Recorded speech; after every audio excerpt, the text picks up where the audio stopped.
Okay, hi everyone. So I'm back for the second half of my video, and I'm sorry for the slightly boring picture during the second half of the video because I realised you couldn't see my veg at all. So this is the veg. Now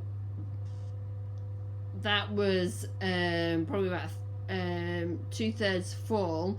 It's kind of cooked down a bit, so it actually took 10 minutes in the end in the microwave. So it's just small peas, carrots and sweet corn with some spinach added in. So I'm going to drain that, okay, otherwise it's going to be too wet. Let's go on the pizza. So I'm just going to use a sieve for that. Just going to do that over the sink. Be back with you in a minute when I've done that.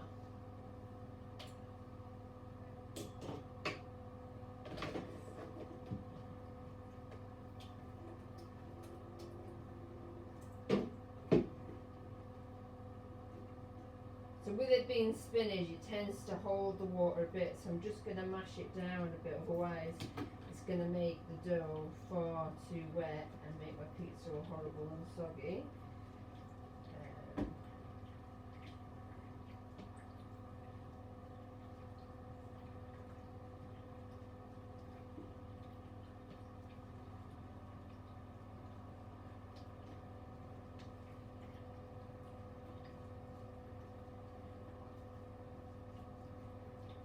Making sure that's properly done. So that's the amount of water I've got. Then I've got clean hands, which is always good, obviously, if you're cooking. I'm just going to spread that out on the base. Spinach does tend to clump together a bit, unfortunately. And even though it's a lot of veg, you know, it soon does spread out quite a lot on the pizza. Like I say, I love a really good, healthy pizza with plenty of veg on. I don't know if you've got fussy kids who's turned their nose up at this. I'm sure a lot of health fanatics already, a lot of vegan or vegetarian healthy food will probably actually quite like it because you just get a taste for veg. I know if I eat a lot of veg, it gives me a buzz, and then if I eat meals without much greenery and veg, I can really tell the difference. I kind of feel like a healthy high when I've eaten some healthy. So you can see this is quite good.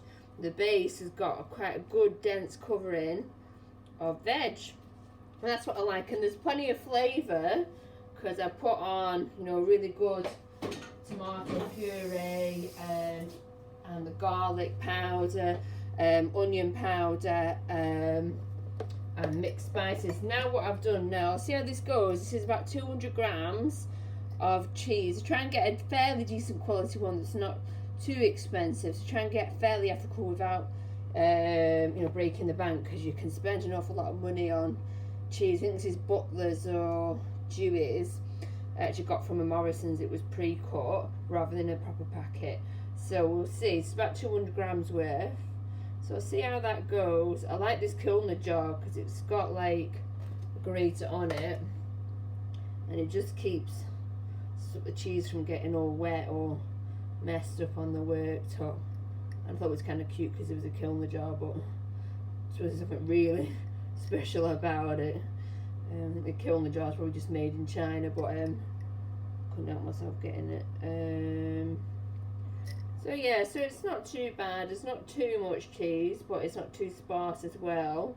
I mean, like I say, probably pizza isn't the healthiest food in the world, but this is going to be way, I would have thought, way healthier than your takeaway, because you've got your slower carbohydrates, loads of veg, and so, you know, the density of the calories is much better because you're packing it out with the veg instead of eating loads of slices of just the carbs and the fat.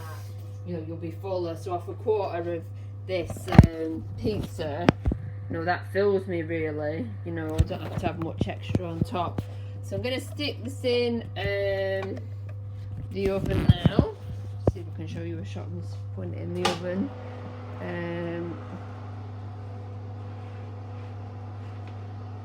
Carefully.